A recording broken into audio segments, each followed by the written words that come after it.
सिर्फ DD Urdu.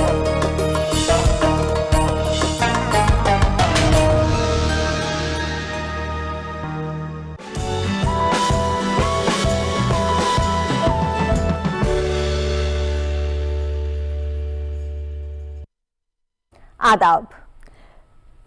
Income, savings, investment और digital economy पर बेस्ड खास प्रोग्राम पैसा बोलता है लेकर हाजिर हूं मैं सोनिया सिंह। हमारे इस खास प्रोग्राम में बात करेंगे criticality of female financial literacy for विकसित भारत की।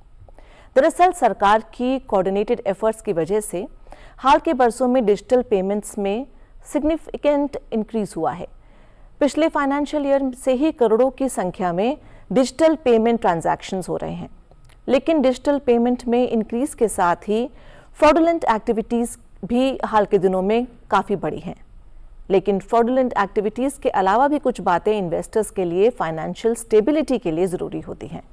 उन्हीं में से एक है फाइनेंशियल लिटरेसी।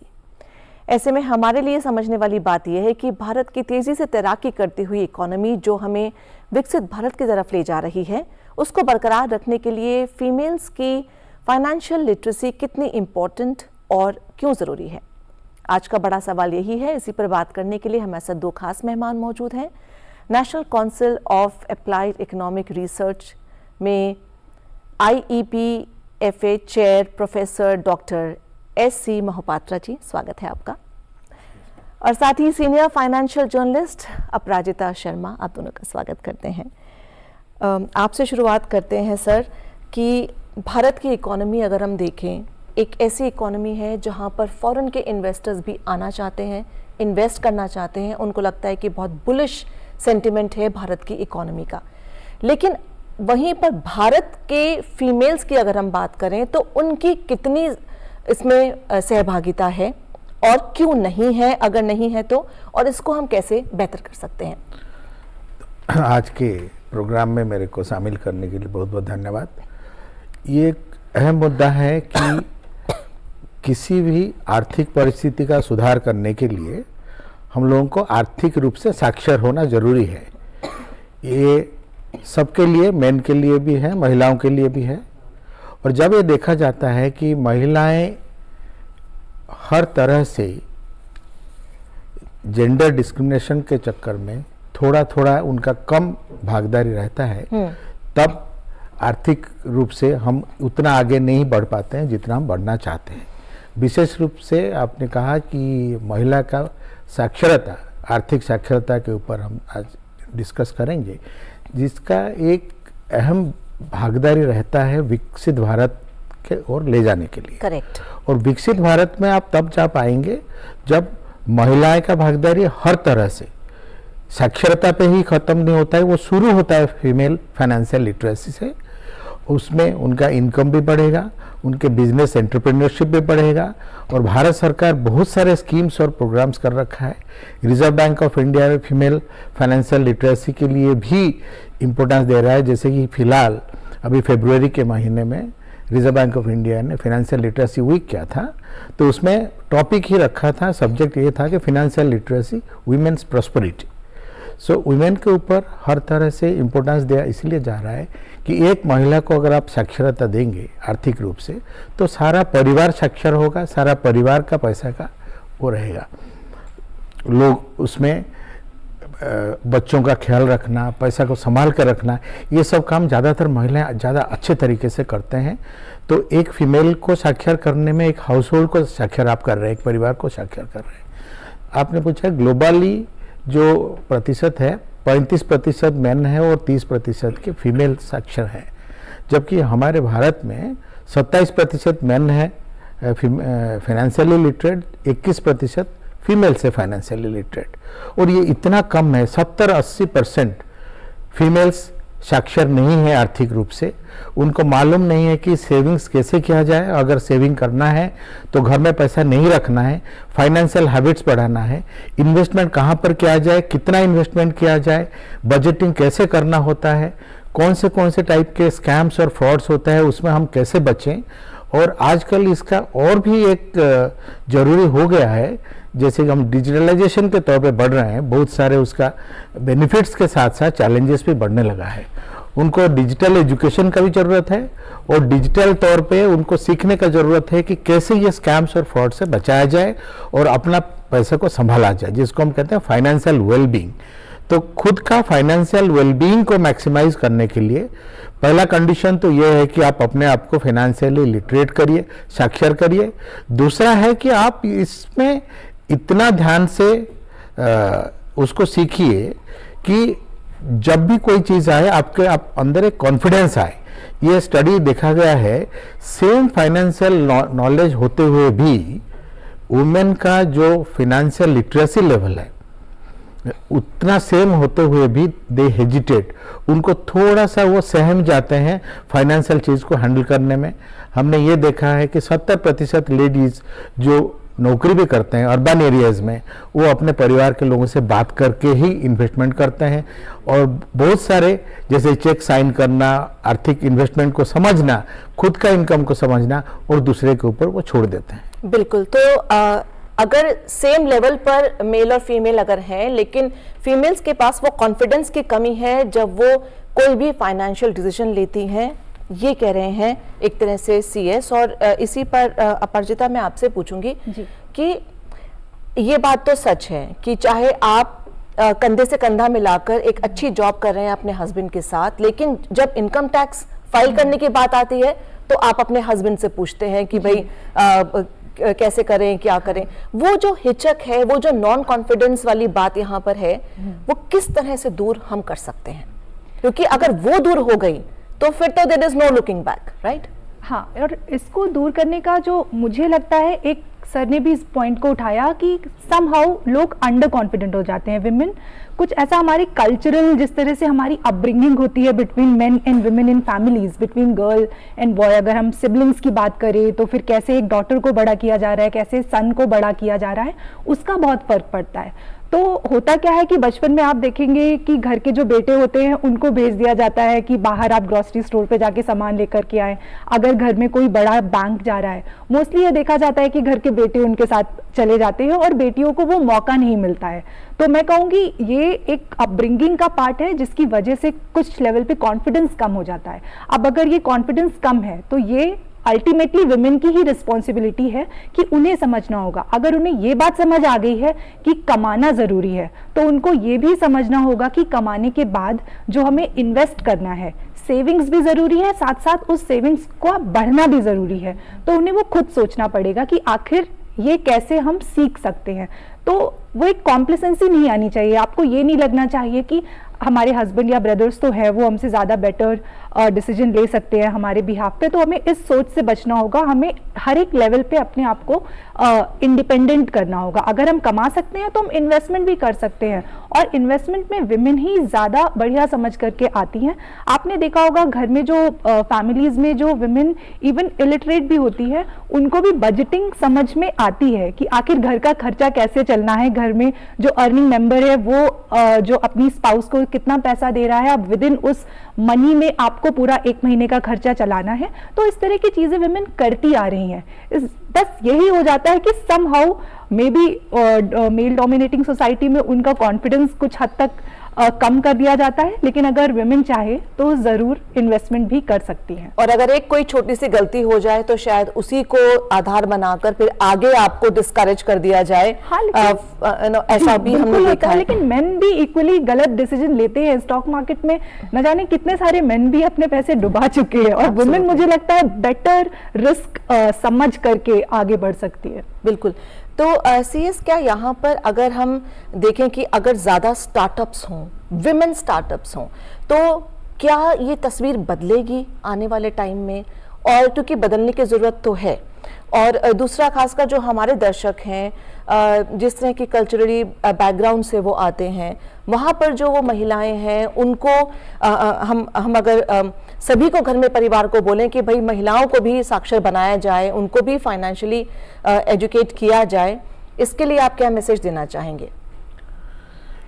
मैं ये कहूँगा कि हमारा जो सोशल मिलियू है, सोशल सामाजिक रूप से, जैसे अपराजिता ने भी कहा, तो उसमें मेन जो है घर का, परिवार का मुखिया बनते हैं और सारा कुछ खुद संभालना चाहते हैं, लेकिन वो परिस्थिति बहुत पुराना परिस्थिति है। आज के ज़माने में इतने सारे वीमेन नौकरी के लिए आगे आते हैं और मेन से भी बहुत अच्छा करके दिखाए हैं, लेकिन जब पैसा की बात आती है वो कभी कभी बाय चॉइस उसको छोड़ देते हैं दूसरों के ऊपर। वो ना करें, ये समझ उनको होना चाहिए कि वो भी इसको सीख सकते हैं और सरकार के तरफ से, रेगुलेटर के तरफ से और एनजीओ जो नॉन गवर्नमेंटल ऑर्गेनाइजेशंस हैं उनके तरफ से भी एक जिम्मेदारी बनता है कि कैसे हम सिंप्लीफाइड प्रोडक्ट्स डेवलप करें और सिंप्लीफाइड प्रोडक्ट्स हम कैसे लोगों के पास तक पहुंचाएं, रूरल एरियाज में कैसे पहुंचाएं। एक बात तो यह है।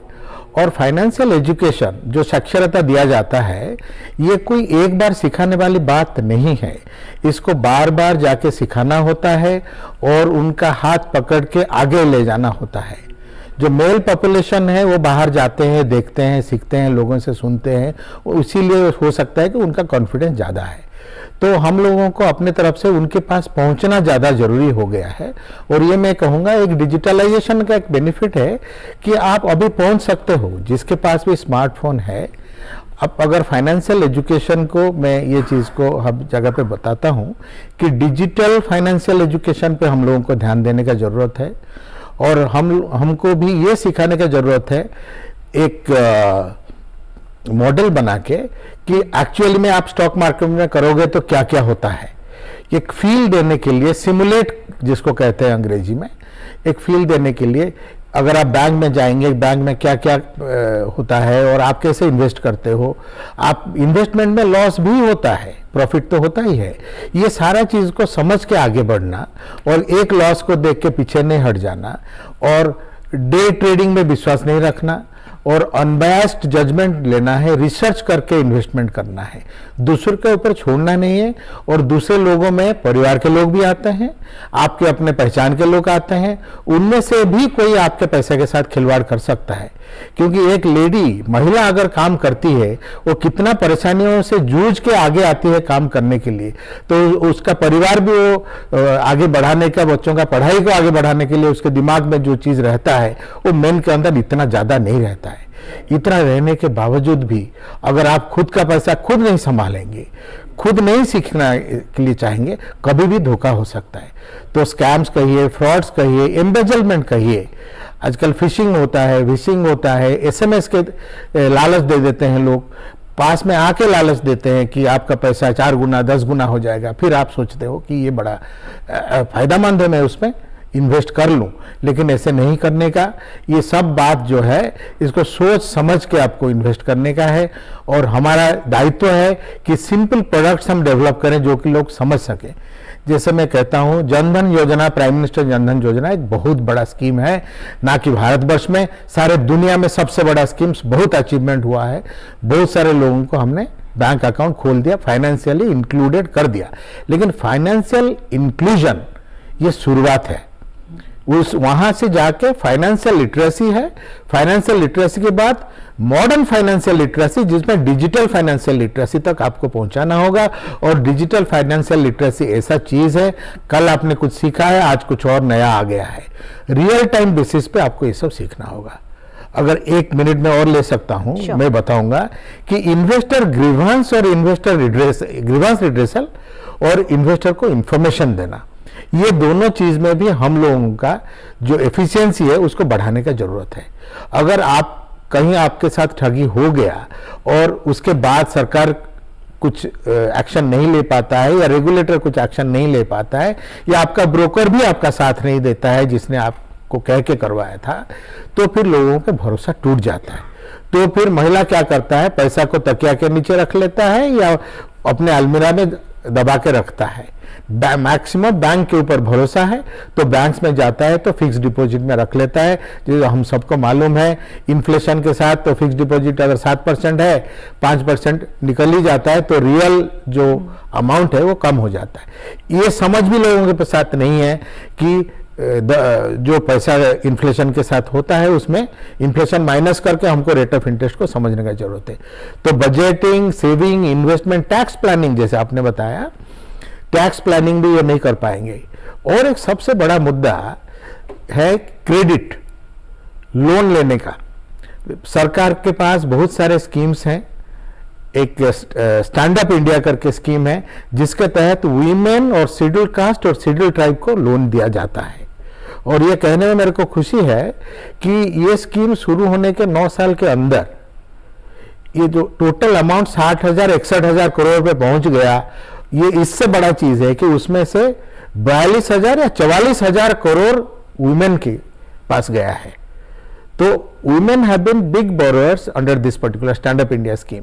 इसके अलावा भी जनरल लिटरेसी अगर लोगों का बढ़ाया जाए, जिसके लिए सरकार बहुत सारे स्कीम्स खोल रखा है, सुकन्या समृद्धि योजना है और कस्तूरबा गांधी के रेसिडेंशियल अरेंजमेंट है जो जनरल एजुकेशन का, क्योंकि जनरल एजुकेशन जब होगा, साधारण शिक्षा जब होगा, वो शिक्षा के साथ साथ आप समझने लगेंगे कि पैसे के लिए भी कुछ शिक्षा प्राप्ति करें तो हम अपना पैसा को संभाल कर रख सकते हैं।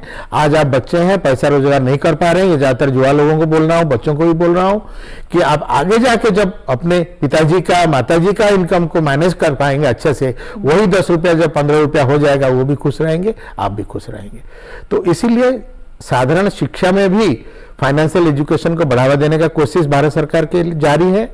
और साथ साथ आपको भी खुद को ख्याल रखना होगा कैसे अपने आप को मॉडर्न बनाए रखें, और हमको तो ख्याल रखना है कि ग्रीवेंस रिड्रेसल और इन्वेस्टर एजुकेशन को लोगों के पास पहुंचाए और बार बार पहुंचाए। और दर्शकों को हम बता दें कि जो भी सीएस सर बोल रहे हैं वो आपको सुनना, समझना और उस पर पालन करना बहुत ज़रूरी है, क्योंकि ये मान के चलिए कि इस क्षेत्र में सीएस ने बहुत ज़्यादा मुकाम हासिल किए हैं। सीएस जो हैं वो हैंडल कर चुके हैं आईएमएफ को, वर्ल्ड बैंक को, जीएसटी काउंसिल में रहे हैं। वहीं इनको अवार्ड मिला है इन्वेस्टर अवेयरनेस अवार्ड 2024 जो कि सेबी ने दिया, एमएफआई ने दिया। तो यानी कि इनकी कोशिश लगातार यही है कि कैसे फाइनेंशियल एजुकेशन को और बढ़ावा दिया जाए। आपने सेटअप भी किया था NCFE, हाँ जी, यानी कि national centre for financial education. वहीं अपराजिता जो है वो लगातार फाइनेंशियल जर्नलिज्म तो कवर सीरियसली आपको सुननी है, समझनी है और साथ ही उसका पालन भी करना है। सर ने बोला कि घर के थोड़े से पैसे भी मैनेज करना अगर सीख जाएं तो एक बहुत बड़ी बात है, वो आगे जाके काम आएगा। स्कूल्स में क्यों ना हैंड्स ऑन प्रोजेक्ट्स हों इकोनॉमी के, आपके फाइनेंसेस के, आप रियल पैसा मत लगाइए, लेकिन थोड़ा सा ऐसे जैसे सिमुलेशन होता है सर ने बोला, या फिर ऐसे पेपर ट्रेडिंग होती है, या फिर आपने म्यूचुअल फंड में पेपर ट्रेड में पैसा लगा दिया और देखा कि 5 साल बाद मेरा पैसा कितना हुआ। ये सब हम लोग क्यों नहीं शुरू करते, क्यों नहीं वो इंटरेस्ट आता, क्यों नहीं फाइनेंस के नाम से सब डर जाते हैं। जब रजिस्ट्री करवानी होती है तो वुमेन के नाम पर करवाएंगे क्योंकि वहां पे बेनिफिट हो रहा है, लेकिन वहीं पर वुमेन की कोई से नहीं है, उनको खुद नहीं पता। मुझे लगता है जैसे आपने खुद ये पॉइंट रेज किया कि जहाँ पे कुछ इंसेंटिव होता है लोग उसी तरफ जाना चाहते हैं। तो अगर हमें इस तरह के प्रोग्राम स्कूल्स में शुरू करने हैं तो इसके लिए गवर्नमेंट को भी अपनी तरफ से थोड़ा सा एफर्ट डालना होगा कि मे बी ऐसे स्कूल्स जो इस तरफ बढ़ रहे हैं या जो इस तरह के वर्कशॉप्स कंडक्ट करा रहे हैं उनको कुछ इंसेंटिव मिले, और गवर्नमेंट अपनी तरफ से कर भी रही है। मतलब स्कूल के लेवल पे मे बी बहुत ज़्यादा अर्ली हो जाएगा, वहाँ पे हम इन टेक्स्ट बुक्स में या कुछ भी एक लेवल पे हम चीज़ें बताया सकते हैं। लेकिन अगर हम कॉलेज लेवल की बात करें तो जो न्यू एजुकेशन पॉलिसी है उसमें गवर्नमेंट ने क्लियरली बोला है, जो उसमें जो स्किल इन्हांसमेंट की बात की गई है उसमें फाइनेंशियल लिटरेसी एक बहुत ही अहम मुद्दा निकल के आया है। और मैं कुछ ऐसे कॉलेजेस से अवेयर भी हूँ जहाँ पे इस तरह के फाइनेंशियल लिटरेसी के, फाइनेंशियल अवेयरनेस के प्रोग्राम्स को शुरू किया गया है। अभी ये पार्ट ऑफ करिकुलम, इसको सिर्फ एज अ स्किल एनहांसमेंट रखा जाएगा या इसको करिकुलम में उसका मार्क्स भी दिए जाएंगे, उस कैसे एसोसिएट करना है ये कॉलेज पे छोड़ा गया है, मगर एक इनिशिएटिव शुरू हुआ है। और बहुत सारे स्कूल्स भी ऐसे हैं जहाँ पे इस तरह की मुहिम शुरू हो चुकी है। मैं एटलीस्ट दिल्ली में या मुंबई में जब मैं डिफरेंट कॉलेजेस के स्टूडेंट से बात करती हूँ या इवन स्कूल स्टूडेंट से बात करती हूँ, मैंने कुछ स्कूल स्टूडेंट्स के भी इंटरव्यूज़ लिए हैं, तो मुझे लगता है कि हाँ अभी उनके अंदर फाइनेंशियल अवेयरनेस काफ़ी बेटर है। जब मैं उनके एज में थी तो मुझे वैसी फाइनेंशियल अवेयरनेस नहीं थी, तो चेंज दिख रहा है। लेकिन अगेन यहाँ पे दो तरह का इंडिया है, एक हमारा भारत है, एक हमारा इंडिया है। तो ये जो इस तरह के चेंजेस दिख रहे हैं वो मेट्रो सिटीज़ में ज़रूर दिख रहे हैं, लेकिन छोटे शहरों में अभी भी थोड़ी कमी महसूस हो रही है। मगर मेरा यही कहना है सोनिया कि इस तरह की चीज़ें जारी हैं और पेरेंट्स को भी अपनी तरफ से ये कोशिश करनी होगी कि वो अपने स्कूल मैनेजमेंट को या कॉलेज के स्टूडेंट्स भी अपने मैनेजमेंट को इस तरह की बातें बोले। और आजकल बहुत सारे कॉलेजेस में, MBA कॉलेजेस में जो स्टूडेंट्स हैं वो इन्वेस्टमेंट कमिटी बनाते हैं, तो वो सारे स्टूडेंट्स पैसा लेकर के आते हैं, सारे बच्चों का एक पूल ऑफ मनी होता है। अभी वो जो इन्वेस्टमेंट कमिटी है वो पैसा इन्वेस्ट करती है पूरा थ्रू आउट कॉलेज ड्यूरेशन, जितने टाइम आप वहाँ पे हो, और उसके बाद एंड में जितना भी ग्रोथ आया होता है उसको बच्चे आपस में डिवाइड करते हैं। तो इस तरह की भी एक्टिविटीज़ जो काफ़ी इंटरेस्टिंग है वो सब शुरू हो चुकी है, तो कोशिश जारी है, इसको बढ़ाते रहना है। बिल्कुल। वही CS आपने जनधन की बात की थी, वहाँ पर जब अकाउंट्स खुले हैं तो 55% अकाउंट्स जो थे वो वुमेन के खुले, यानी कि फाइनेंशियल इंक्लूजन हो गया जैसा कि आपने कहा। लेकिन अब लॉन्ग टर्म फाइनेंशियल प्लानिंग सीखनी है। अब जैसे पहले सिर्फ बैंक अकाउंट्स का ऑप्शन था, अब बहुत सारे फिनटेक कंपनीज आ गई हैं, तो इन कंपनीज का कैसे फ़ायदा उठाया जाए, कैसे अपना जैसे आपने कहा डिजिटल पे बहुत जोर है, तो अब इसको कैसे मनी को मल्टीप्लाई किया जाए? ये बात बिल्कुल आपने सही कहा। मैं शुरू करता हूँ फाइनेंशियल इंक्लूजन एफर्ट्स में।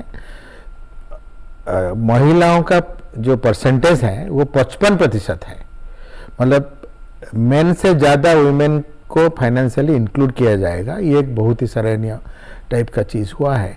साथ साथ एक ये भी देखा गया है, जो अकाउंट खोलने के बाद अकाउंट्स बहुत सारे इनएक्टिव रहा है, 1/3 से ज़्यादा अकाउंट इनएक्टिव रहा है। इसका मतलब है आपने अकाउंट खोल लिया लेकिन आप वो अकाउंट को ऑपरेट नहीं करते हैं, आप उस अकाउंट का फ़ायदा नहीं उठा रहे हैं। एक तो ये प्रॉब्लम है। दूसरा है, और जब अर्थ का बात हम करते हैं तो एक होता है कि कोई आपके पास आमदनी है, इनकम है, आप उसको कैसा खर्चा करेंगे, कैसे सेव करेंगे, एफिशिएंटली कैसे उससे ज़्यादा पैसा कमाए, एक तो ये हो गया। दूसरा तरफ है क्रेडिट, लोन्स। आप लोन लेते हैं, जब आप अशिक्षित होते हैं आर्थिक रूप से, आपको पता नहीं चलता है आप कितने तक लोन लेने से आप बैंकरप्ट नहीं होंगे, या आप जब वापस नहीं कर पाए, पुराने ज़माने में होता था बंधुआ मजदूर, वो सब लोन वापस ना करने पाने का फल होता था। ये इतना सीरियस हो सकता है मामला। आज के ज़माने में तो वो सब कुछ है नहीं, लेकिन आपको जरूर शिक्षा होना चाहिए कि क्रेडिट कितना लेना चाहिए, कितना इंस्टॉलमेंट तक मैं दे सकता हूँ और कब तक रिपे करूँगा। आज अगर पैसा रखता हूँ तो मेरे को 10 साल के अंदर ही अगर रिपे कर पाऊँगा या नहीं, ये सब भी एक शिक्षा के विषय है। और आपको बताने में मेरे को खुशी है, अभी रिसेंटली दिसंबर 2024 में नीति आयोग का एक रिपोर्ट निकला है। उस रिपोर्ट में वो कहा जाता है वुमेन बोरोअर्स का क्रेडिट लेने का 42% का इम्प्रूवमेंट हुआ है।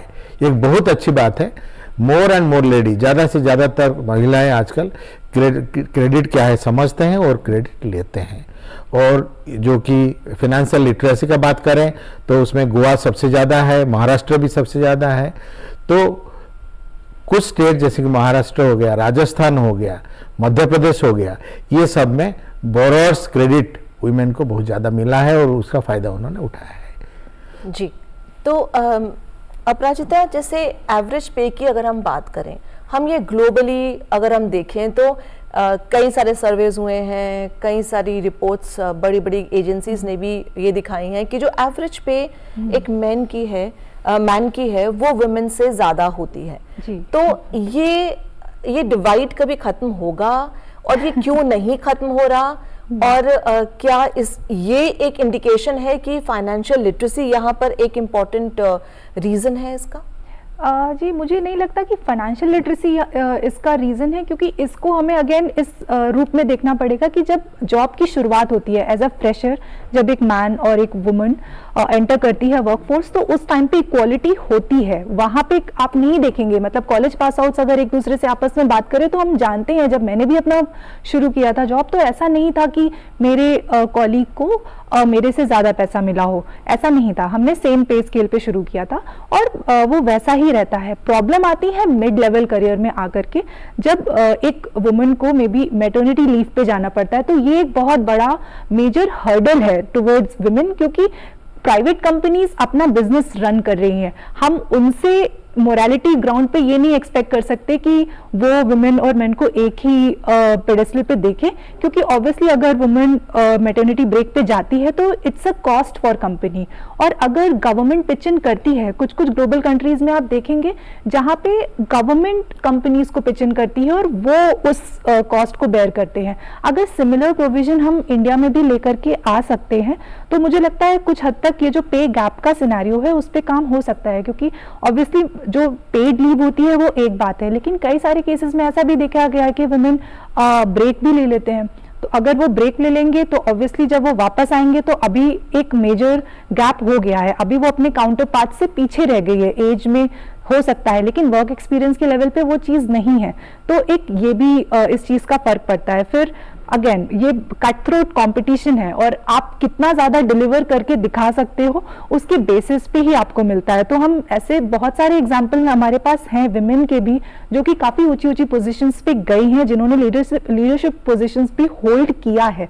तो वो एक्सेप्शन बन के आता है, क्योंकि इस तरह की चीज़ें एक्सेप्शनल फैमिलीज में ही हो पाती है। आप देखेंगे कि मेन को ही ज़्यादा मौके मिलते हैं, उनके पास ही ज़्यादा टाइम होता है अपने करियर पे इन्वेस्ट करने का, क्योंकि अगर आपको अच्छी करियर ग्रोथ चाहिए, आपको अगर अच्छा मनी ग्रोथ चाहिए तो उसके लिए आपको अपना स्किल एनहांसमेंट करते रहना पड़ेगा। तो वो स्किल एनहांसमेंट आपको अपनी जॉब के साथ करना है, तो आपको जॉब के तो अपने 9 घंटे पूरे करने ही है, उसके बाद भी आपको टाइम चाहिए अपने आप को इम्प्रूव करने के लिए। अभी वो टाइम विमेन को उतना नहीं मिल पाता है। तो मुझे लगता है ये सबसे बड़ा कल्चरल बैरियर है जिसकी वजह से हम पे गैप देखते हैं। इसी वजह से एम्प्लॉयर का माइंडसेट भी ऐसा होता है कि वो वुमेन और मेन में ये डिफरेंस करते हैं जब वो उनको ऑफर करते हैं, क्योंकि बिगनिंग सेम है, आगे जाके मुझे लगता है यही एक हर्डल है।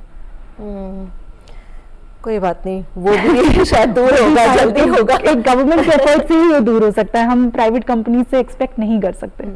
तो अगर इंटरनेशनली हम देखें सीएस, तो जैसे कि आप इन्वॉल्व रहे हो एनसीएफई में भी, national centre for financial education में, तो अक्रॉस द वर्ल्ड किस तरह की फाइनेंशियल लिटरेसी एफर्ट्स होते हैं फॉर विमेन, या वहाँ पर किस तरह के लेवल्स हैं, चाहे हम ऑस्ट्रेलिया की बात करें या फिर हम यूएस की बात करें, या और स्वीडन या डेनमार्क आई थिंक नंबर 1 है फाइनेंशियल लिटरेसी में विमेन के लिए। तो इन सब कंट्रीज़ में आपने बहुत रिसर्च की होंगी और आप गए भी होंगे, तो वहाँ पे आपको क्या डिफरेंस लगा भारत और वहाँ पर? इसमें 2 मेन मुद्दा है। एक तो है हमारा जो प्रेजेंट स्टेट ऑफ डेवलपमेंट। अभी हम इतने बड़ा देश हैं और इतने सारे परसेंटेज ऑफ पॉपुलेशन हमारे रूरल एरियाज़ में रहते हैं। जिन देशों के बात आपने किया है उनका अर्बनाइजेशन रेट बहुत हाई है। अभी भी आप देखेंगे Delhi is one of the most financially literate place, Delhi में, गोवा में, दिल्ली में, महाराष्ट्र में, जहाँ पर अर्बनाइजेशन ज़्यादा है। अर्बनाइजेशन के साथ साथ फाइनेंशियल लिटरेसी आता है। और दूसरा बात है जनरल लेवल ऑफ एजुकेशन भी हम लोगों का इतना पुअर है। तीसरा है कि उनके पास जो साधन अवेलेबल है लोगों के पास पहुंचने का, जो आईटी रिलेटेड मैकेनाइज्ड वे है लोगों को इन्फॉर्मेशन देने का, और उनका जो लिमिटेड पॉपुलेशन को मैनेज करना, हैंडल करने का जो तरीका है वो हमसे कई गुना बेहतर है हर तरीके से, ना कि सिर्फ फाइनेंशियल लिटरेट बनाने में। दूसरा है कि हम लोग साक्षरता के ऊपर सिर्फ ध्यान देने से नहीं चलेगा। मैं तो ये मानता हूँ इनकम कैसे बढ़े, क्योंकि आप कब सीखना चाहेंगे? सीखना तब चाहेंगे जब आपके पास पैसा ज़्यादा हो, पैसा इन्वेस्ट करने के लिए हो। अगर आपके पास पैसा ही नहीं है, आप अपना मेन के इनकम से चल रहे हैं, या जो लाते हैं आप उतना खाने में ही खर्चा हो जाए, तो आपको ज़्यादा इंटरेस्ट नहीं होगा साक्षर होने की ज़रूरत, क्योंकि पैसा बचता भी नहीं है। तो इसीलिए जनरल इनकम बढ़ाना एक बहुत बड़ी बात है। अभी आप लोग बात कर रहे थे लेबर फोर्स पार्टिसिपेशन रेट, हमारे जो नौकरी में या जो भी है उसमें फॉर्मल सेक्टर में अच्छा खासा इक्वालिटी है, लेकिन इनफॉर्मल सेक्टर में इनइक्वालिटी ज़्यादा है। सो ये जो इनफॉर्मल सेक्टर में, सुन के आप आश्चर्य होंगे, हम ये इनफॉर्मल सेक्टर ना अभी डिस्कस करेंगे। इस बीच हमारे पास एक कॉल आया है व्यूअर का, हम वो ले लेते हैं। हेल्पलाइन नंबर आप देख रहे होंगे स्क्रीन पर लगातार फ्लैश हो रहा है, आप भी हमें कॉल कीजिए। हमारे पास जो कॉल आया है, बताएं क्या सवाल आप पूछना चाहेंगे। जी, मेरा सवाल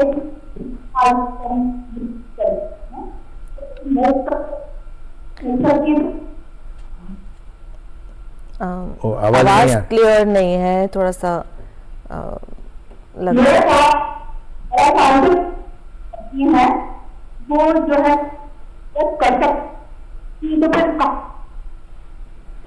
हम सुन नहीं पा रहे हैं ठीक से। कुछ इशू आ रहा है, आप एक बार दोबारा फोन कीजिएगा। हाँ, चलिए, इनफॉर्मल एम्प्लॉयमेंट की आप बात कर रहे थे कि हम भी देखते हैं कि चाहे मेड्स हों या फिर लेबर हों, यहाँ पर विमेन जो हैं एक तो दूसरों के घरों का काम करती हैं, फिर जाके अपने घर का काम करती हैं और फिर अपने बच्चों को संभालती हैं, और सारा यानी कि वो एक मर्द का भी काम कर रही हैं और फीमेल का भी काम कर रही हैं। और इसका कुछ एक तरह से फायदा भी सब लोग उठाते हैं घर वाले कि जब तुम कर ही पा रही हो सब कुछ तो हम घर ही में बैठते हैं। ऐसे भी, क्योंकि वो एक सोशल स्ट्रेटा ऐसा है कि वहां पर लॉजिक नहीं चलता है। तो उन सब के लिए भी अगर वो हमारा कुछ शो देख रहे हो तो उनके लिए भी कोई मैसेज आप देना चाहें? ये मैसेज तो मैं खुद एक आदमी होते हुए देता हूँ कि मेन को ही ख्याल रखने का जरूरत है, इसको बढ़ावा नहीं देना है। ये समझना पहला बात है कि हमारा माताजी का जितना कष्ट था हम लोगों को बड़ा करने में, पढ़ाने में, और उतना भी ज्यादा उनका कंट्रीब्यूशन है हमारे पिताजी के इनकम में, क्योंकि माताजी ने पैसा को संभाल के रखा है। सेम चीज जब हम शादी करते हैं तो उसके बाद बीवी का भी जितना बच्चों का ख्याल रखती है, पैसे का ख्याल रखती है, वही उनका इनकम मानिए उसको। और वो भी जितना आप टायर्ड हो जाते हो, आके आप पहले न्यूज़पेपर पकड़ लेते हो, अखबार पकड़ लेते हो, चाय पीने बैठ जाते हो, ये बिल्कुल नहीं करने का। हमने देखा है हर जगह, दिल्ली में ज्यादातर हमारे पास भी, हमारे मिसेस भी एक वो है प्रोफेसर हैं, दोनों जैसे ही पहुंचते हैं दोनों मिलके काम करते हैं। अगर कोई काम करने का नहीं है सुविधा तो ये तो मेन के लिए ज्यादा संदेश में देना चाहूंगा कि उनको ये इनका जो तकलीफ को समझने का जरूरत है। ये तो पहला बात है फैमिली के अंदर। दूसरा बात है कि भारत सरकार हो भी कोई सरकार हो, संवेदनशील है इस बात के लिए। आजकल हर जगह पे ये डिस्क्रिमिनेशन को कैसे कम किया जाए, महिला को शिक्षा, आर्थिक रूप से शिक्षा कैसे दिया जाए, लोगों का समझ कैसे बढ़ाया जाए, यहाँ से शुरू करके बड़े बड़े स्कीम्स भी चल रहे हैं। जैसे मैंने कुछ स्कीम्स का बात किया, साथ में उनका जो प्रोग्राम है मैटरनिटी लीव का, पेड लीव का और क्रेश खोलने का। जी, बच्चा छोटा हो जाता है तो नौकरी छोड़ देते हैं, फिर आने में फिर परेशानी होता है। जैसे अपराजिता ने मेंशन किया, बात सही है, कॉम्पिटिटिव वर्ल्ड है, लेकिन उनके तरफ संवेदनशील होके कोई, अगर आपने ऑफिस में साइड में कोई क्रेश खोल दिया, वो अपना बच्चे को भी देख सके, साथ में नौकरी कर सके, वो दो काम इकट्ठे करना चाहती है तो उसको काम करने का सुযোগ देने का जरूरत है। और वो अगर बीमार पड़ जाए तो परेशानी पहले आप होंगे अगर आप नहीं मदद करते हैं तो, ये भी समझने का जरूरत है। तो इसीलिए ये हमारे हित में है और हमारे परिवार के हित में है, हमारा आर्थिक स्थिति को उन्नति करने के हित में, क्योंकि हम आर्थिक स्थिति के बारे में बैठे हुए हैं बात करने के लिए, वो एक मदद मिल जाएगा। और दूसरा है, क्योंकि अगर आर्थिक रूप से साक्षर है, उनके साथ आप बात कर सकते हो कि आपका पैसा को हम कहाँ इन्वेस्ट करें। आप बोलेंगे कि हम घर बनाएं, वो बोलेंगे नहीं इसमें इन्वेस्ट करें, वो मदद कर सकती है। तो घर में परिवार के लोग, परिवार के महिलाएं अगर शिक्षित हो जाए तो अपना इंटायर परिवार और आपको भी मदद करेंगे। ये चीज जरूरी है। और साथ साथ जिस चीज के लिए थोड़ा पीछे चले जाते हैं, इन्वेस्टमेंट करते नहीं, उस चीज को नजर में रखते हुए सिंप्लीफाइड प्रोडक्ट्स बढ़ाना है और ग्रीवेंस रिड्रेसल को प्रॉपर करना है और तुरंत करना है। और जानकारी बहुत बड़ा इंपॉर्टेंट चीज है। मैं 1 मिनट लूंगा बताने के लिए कि मेरा जो डेजिग्नेशन है NCAR में, national Council of Applied Economic Research में, वो है इन्वेस्टर एजुकेशन प्रोटेक्शन फंड के IEPF कहलाता है, उसका चेयर प्रोफेसर हूँ। ये IEPF क्या चीज है, क्या आप जानते हैं? मेरे को ज्यादातर उत्तर मिलता है क्या चीज है, आप बताइए। ये हमारा भारतीय जो मिनिस्ट्री ऑफ कॉर्पोरेट अफेयर्स के अंदर एक स्टैट्यूटरी ऑर्गेनाइजेशन है। ये ख्याल रखता है, मान लीजिए आपके शेयर्स आपने घुमा दिया या 30-40 साल हो गया आपका शेयर पड़ा हुआ है, आपको पता ही नहीं था, आपके दादा परदादा कहीं पे ट्रंक के अंदर छुपा के रखे थे और आपको आज मिला, उसके बाद आप क्या करेंगे? कुछ लोग तो फाड़ देते हैं, कुछ लोग बोलते हैं इसको क्या करें समझ में नहीं आता है। जो कंपनी बनाए थे वो कंपनी कहाँ है? कंपनी का नाम बदल गया, कंपनी है ही नहीं। इसका एक लाइन में मैं आंसर दूंगा कि जानना जरूरी है कि सरकार ने इसके प्रबंध किया हुआ है। 7 साल के बाद कंपनी से अगर आपने कोई डिविडेंड नहीं लिया, आपका एड्रेस सही नहीं है, आपके पास कंपनी नहीं पहुंच पाया है, शेयर्स पड़ा हुआ है, तो 7 साल के बाद भारत सरकार के पास वो पैसा आ जाता है। ये है IEPFA, ये अथॉरिटी के पास पैसा पड़ा हुआ है, सुरक्षित पड़ा हुआ है, और ऑनलाइन अप्लाई करेंगे। जितना टाइम की जरूरत है उतना टाइम में वो कंपनी के साथ संपर्क करेंगे, आपको भी उपदेश देंगे कि आप कंपनी की तरफ जाके क्या क्या अपना दस्तावेज दिखाएं और प्रमाण करिए कि आप ही इसके हकदार हैं। अगर आपके परदादा का है तो आप ही उनके लीगल हेयर है, तो आपको मिल जाएगा। 10 रुपया का इन्वेस्टमेंट आज 10 लाख हो गया होगा, बहुत लोगों को मालूम नहीं है। ये सेम चीज बैंकिंग सेक्टर में है।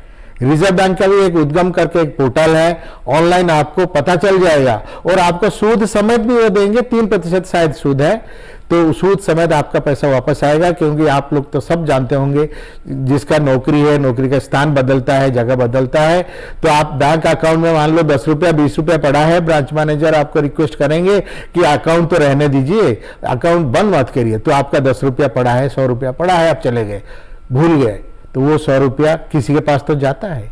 वो सारा मिला के हजारों करोड़ों रुपया बना के वो बैठा हुआ है उधर, रिजर्व बैंक ऑफ इंडिया के पैसा है, जो आते हैं उनको पैसा वापस मिलता है। ये एक मैंने उदाहरण दिया। अगर कोई बैंक कोलैप्स कर जाता है, आप सोचते हो कुछ पैसा नहीं मिलने वाला है, वो गलत बात है। अगर सही टाइम में आपका जो ठगी के बारे में खबर कर दिया, तो उसका टाइम भी है, आपको उस पैसा को वापस मिल सकता है, अगर आपके तरफ से नेग्लिजेंस नहीं है तो ये नेग्लिजेंस कैसे नहीं होगा? अगर आप जानेंगे आपको क्या करना चाहिए था। बहुत सारी चीज, क्रेडिट कार्ड सब लोग यूज करते हैं, लेकिन क्रेडिट कार्ड का इस्तेमाल कैसे करना है, सुचारू रूप से कैसे करना है, सुरक्षा कैसे मेंटेन करना है, बहुत लोगों को मालूम नहीं है।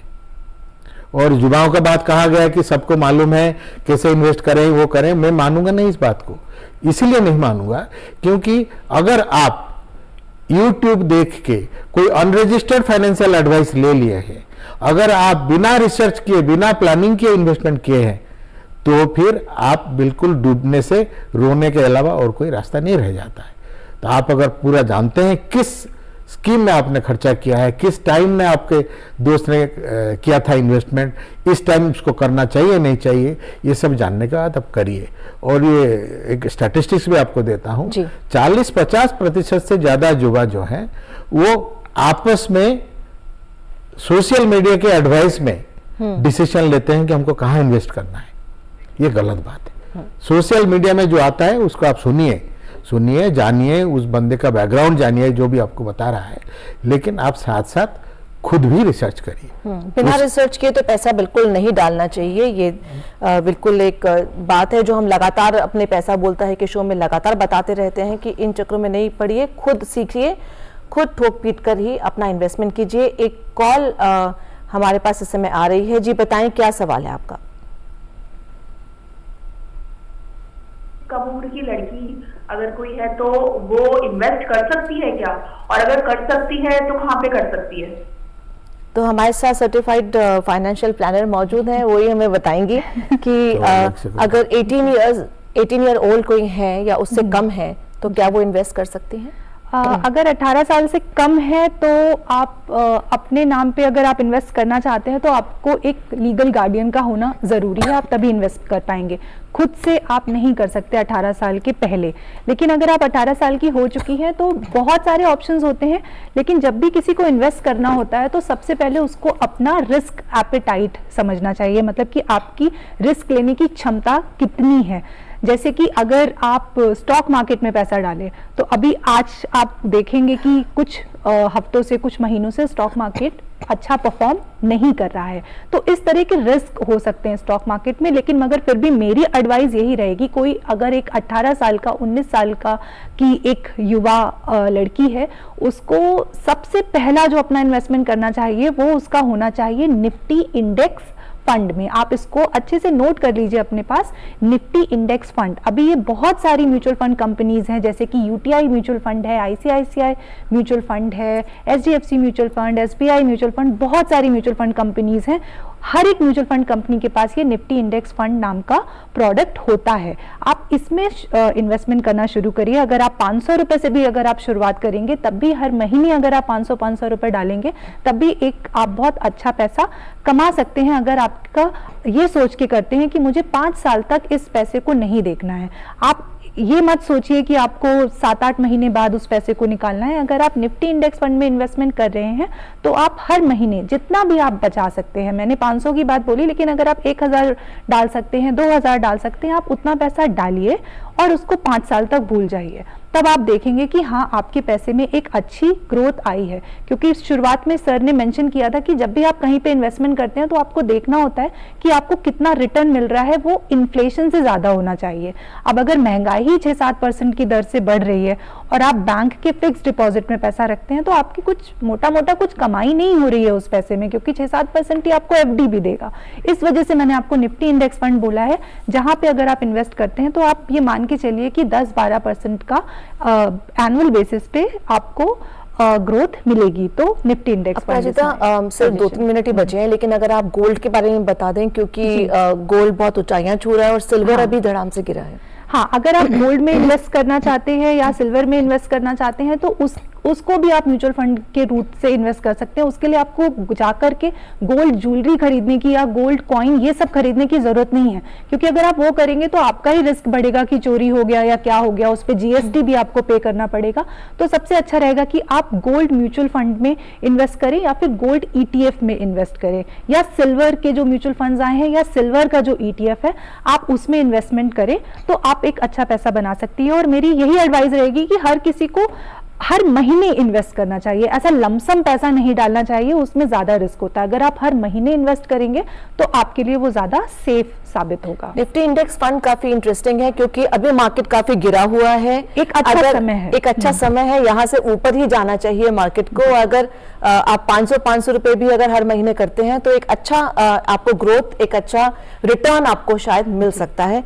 लेकिन फिर भी किसी के टिप्स नहीं लीजिए, आप खुद अपना रिसर्च कीजिए, खुद देखिए और बूझिए कि भाई ये मुझे इन्वेस्ट करना चाहिए कि नहीं करना चाहिए।